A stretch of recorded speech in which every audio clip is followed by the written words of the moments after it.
Ayo! With thousands setting out to adventure across the Sword Coast in Baldur's Gate 3, there will no doubt be thousands more enemies looking to slow you down along the way. So with my experience as a professional DM and as a huge fan of the Baldur's Gate series myself, I wanted to give you all of the tips, tricks, and tactics that you will need to battle your way to heroic glory. So you already know the deal. I'll give you the quickest and most concentrated value I can provide, and when I give you a tip or trick that you didn't already know, you just gotta like and subscribe to support the channel. So with that out of the way, let's get into it. As it happens, the main thing you need to consider when it comes to combat isn't the strength of your enemies, but it's actually how you initiate combat. Just running into view of your enemies all bunched together will certainly get combat started, but it certainly won't give you anything of an edge for sure. Instead of just charging in headlong into a bad position, you should untether your party and individually place them in more tactical locations before you even start the fight. To improve upon your effectiveness even further, you can actually initiate a surprise round of combat on your foes by having the party enter sneak mode before combat starts and engage your enemies from an unseen location. If done successfully, your party will be able to take a full turn in combat without your enemies even getting a chance to respond. As part of your setup for battle, it's entirely possible that you may wander into a situation that was at least vaguely friendly at the beginning, but after a social interaction feels like you may be headed for trouble. So if you have one member of your party locked into dialogue that feels like it's headed the wrong direction, you can still switch to your other party members and have them set up and ready for a possible fight. If that conversation turns out to not immediately come to blows, but includes something that would make you want to fight them anyway,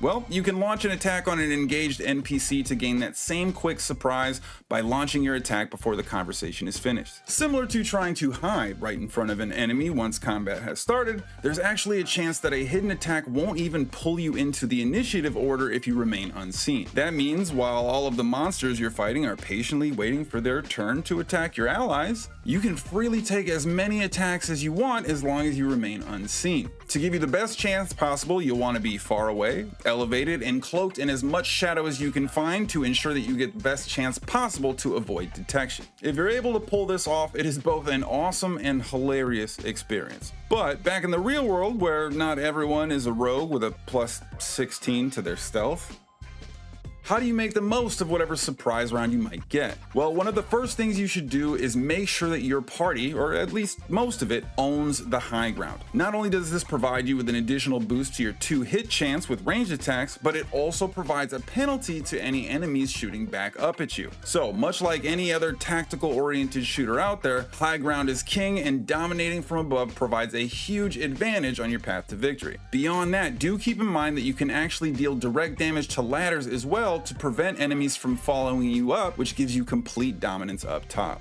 This high ground advantage is obviously a benefit to the whole party, but it will provide an even more important edge for the casters in your group. As the squishiest targets with the least hit points, many intelligent monsters will target the members of your party that can disrupt the battlefield or heal you up first rather than engaging in a toe-to-toe fight with your beefy barbarian. So high ground is important for all, but none more so than your casters. Fortunately, casters also have the best tools to actually contest and claim that high ground. Using spells like Misty Step, Fly, Jump, or even more exploratory spells like Gaseous Form can quickly provide you with a brand new vantage point on the battlefield before dropping some big AoE bombs. While this is obviously a nice scenario where your monsters have done you the kindness of leaving the high ground alone for you to simply come along and claim it, even low intelligence enemies can understand the value that the high ground holds and will likely already have an edge on you in holding it. If you're not interested in sharing and also want to deal a little extra damage while you're claiming the tactical location, you can also deal big damage to dangerous enemies simply by throwing them off of high locations. Spells like Thunderous Smite, Thunder Wave, and even some modifications of Eldritch Blast all have the ability to quickly throw a creature backwards. If you happen to position yourself in such a way that them flying backwards also means that they're flying off a ledge, well, you gain the benefits of some added fall damage to whatever spell you were already casting. Now, if the precariously perched enemy happened to save against your spell and you're suddenly looking at the idea of your weak little spellcaster coming face to face with an angry and strong aggressor, well, then you can always use your bonus action to try and give them a good old-fashioned shove. It's probably not likely that your noodle-armed wizard is going to be able to overpower a beefy monster, but the alternative of taking 2 or more hits up close that will likely cut you down quickly, it's at least worth a shot and may save your life. If your spell didn't blow them away and they didn't give an inch to your shove, and you're looking at a lot of damage coming your way very soon, fear not. Any allies in the low ground can still provide some extra protection. Spells like Command or Compel Duel can make your enemies relocate voluntarily instead of throwing them off the ledge by force. While these spells don't provide any additional damage, Thorn Whip can also forcefully relocate your enemy from the low ground with a little extra damage as well. So, along with making it rain from the high ground, there are lots of ways to make sure that your enemies can't do the same. Just be careful of your positioning, as smart enemies will be looking to take it back or keep it from you, so position yourself carefully. Assuming that you haven't exposed yourself to such danger and risk, it's also worth pointing out that instead of dealing damage, you can use these ledges to simply kill your enemy immediately by throwing them off a high enough height or into a bottomless pit. Even the chonkiest and thickest of monsters you come across won't be able to survive an infinite fall into oblivion, so if it happens to work out, then consider using these shove and spell mechanics as a way to instantly turn the number advantage your direction. That said, the important thing to keep in mind here is that you won't be able to loot anything from creatures you chuck into the void, so don't use this approach on any boss or elite enemies that you'd likely want to snag the valuables from after the fight. The last thing that I'll touch on when it comes to gently relocating your opponents through assertive suggestion is that if you are a strong enough character facing a light enough opponent, don't even bother with the rolls or spells at all. In some cases, you can actually just pick up and throw your enemy like a football if you happen to have the strength. While this will likely be an approach limited almost exclusively to barbarians, you can actually do this with anyone with a high enough strength score. So if you want to clear the decks, you can always use a potion of giant strength and somehow turn your wizard into the absolute bruiser of the party. Effective as pushing and shoving might be, massive holes and high cliffs aren't the only things in the environment you can take advantage of. Many encounters will actually have at least some form of interactive additions that you can use to your advantage if you are thinking creatively. Maybe you can break an oil barrel to set up a flaming pool, or maybe activate a machine to create a significant burst of damage on an otherwise extremely tough enemy. While there's certainly no one-size-fits-all approach to how you can use the environment to your advantage, it is important to make sure that you're always on the lookout for those opportunities so you don't miss them when they arrive. Now that you know everything you need to know about gaining an edge, tactical positioning, and how to keep your enemies from claiming it for themselves, let's talk about spells in combat quick. Specifically, how you can use even low-level spells for big benefits in ways you might not have considered. The first spell I'd want to point you to help really stretch the value of your caster is Magic Missile. To start with, it's a first level spell. It allows you to target multiple opponents and automatically guarantees a hit on any target within range. The spell compensates for this by dealing extremely limited damage, but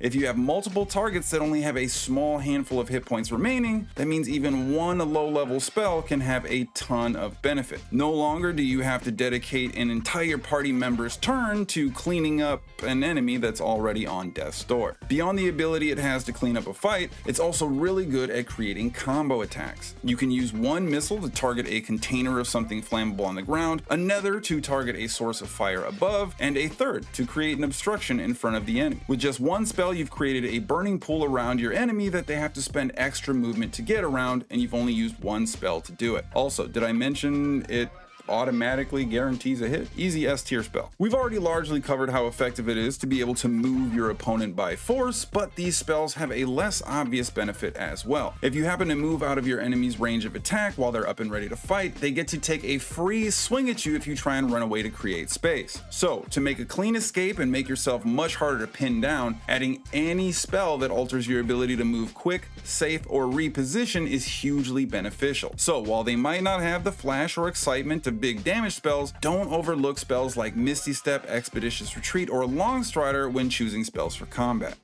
Sometimes when you're in an encounter, the terrain provides choke points or small avenues of approach that allow you to sit back and just let the enemy come to you. Instances making your foe suffer for every inch they move forward can give you a massive edge when they finally get close enough to present an actual danger. Casting Spike Growth and a choke point will cut your enemy's movement in half and will likely buy you a full round of additional damage dealing before they can even get near you. The Grease and Web spell also not only slow enemies down, but they can also make creatures fall prone or become restrained. If you happen to have enough enemies within within range of either, you can also get an additional burst of damage by lighting these surfaces on fire. Once you've slowed your enemies down and have them bunched up into a tight space, making sure that any enemies passing through it pay a heavy price will give you another big benefit. Casting Cloud of Daggers, Melf's Acid Arrow, Spike Growth, or Hunger of Hadar not only slow your enemy's movement, but also deal big damage over time with relatively limited downsides. By making your enemy come to you, you can quickly diminish a huge amount of their health to make cleanup quick and easy when they finally emerge on your side of the choke point. If you're leaning into a martial fighting build and have more melee-oriented allies, it can make pulling some of these approaches off a little difficult. However, it's important that you keep in mind that most of these tactics can at least be somewhat replicated using items as well. Throwing a bottle of grease and then hitting it with a fire arrow accomplishes the same effect as casting the grease spell and then hitting it with a firebolt. Beyond that, you can forcefully move your enemies using thunder arrows or void bulbs, and you can create caustic or slippery surfaces using arrows, blobs, or other thrown items. So whether you're simply short on casters in the party or your casters are at the tail end of a very long day and don't have the spells left in them, you can still make magic with the right combination of items. While dealing damage in an area and mimicking the ability of spellcasters can be a plenty fun and effective way to do battle, sometimes a group of casters will cause a party of melee fighters to struggle. If you're a more sword and steel oriented party and find yourself struggling against enemies that can cast spells, even a limited amount of magic can make a big difference. Casting darkness or using an arrow of darkness around your party will completely prevent ranged attacks from targeting the creatures obscured within. While it does provide a hindrance on melee attacks, a swarm of melee fighters surrounding a caster under protection of darkness will prove overwhelmingly effective at eliminating isolated enemies. Similarly, casting silence on a group of casters will completely prohibit their ability to cast most spells and won't hinder melee fighters at all. So if getting close to enemy casters is proving difficult because they're utilizing some of the tips that we've provided here, then limiting their casting ability before you rush in will certainly make a big difference.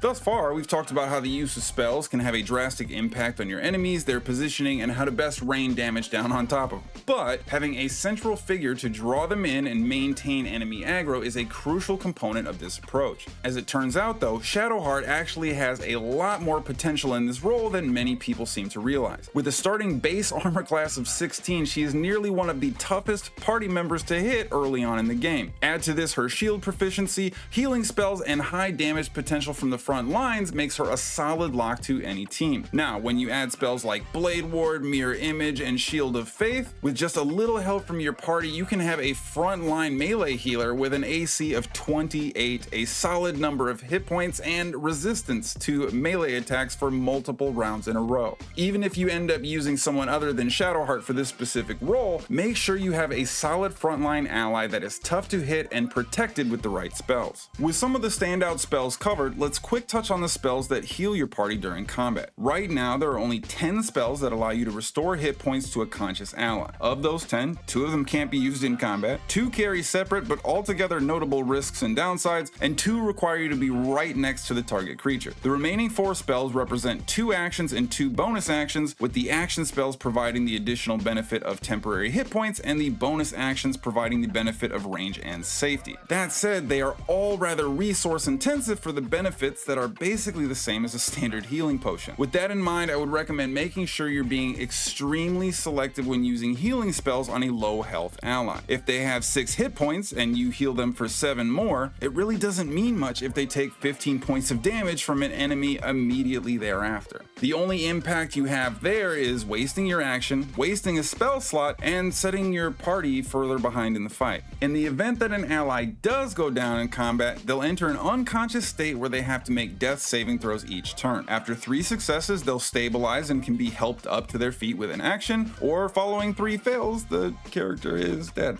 While death feels like a worst case scenario, there's actually a good way to turn these situations into an advantage by effectively using Revivify. When casting Revivify, whether with a scroll or by casting the spell itself, you target a dead ally to bring them back. However, you also have the added advantage of being able to choose the location they're brought back as well. In this way, an overwhelmed melee fighter getting surrounded and falling unconscious can actually function as a temporary enemy magnet that allows for a massive AoE bomb to kill, well, your ally, as well as a bunch of the enemies around him. The next turn, you can see them safely move to a more advantageous spot to continue and finish the fight. If you're using these tactics effectively, you should have no difficulty taking on even the toughest foes, and with some additional fine-tuning of your party, you'll quickly become an unstoppable force in any location. While I hope to have covered a broad overview of some of the more general ideas that should make combat easier for you, I also have a list of more situational tips that may prove super useful in some situations. So in the hopes of making sure I'm giving you something new and double checking to make sure that you've hit that like and subscribe,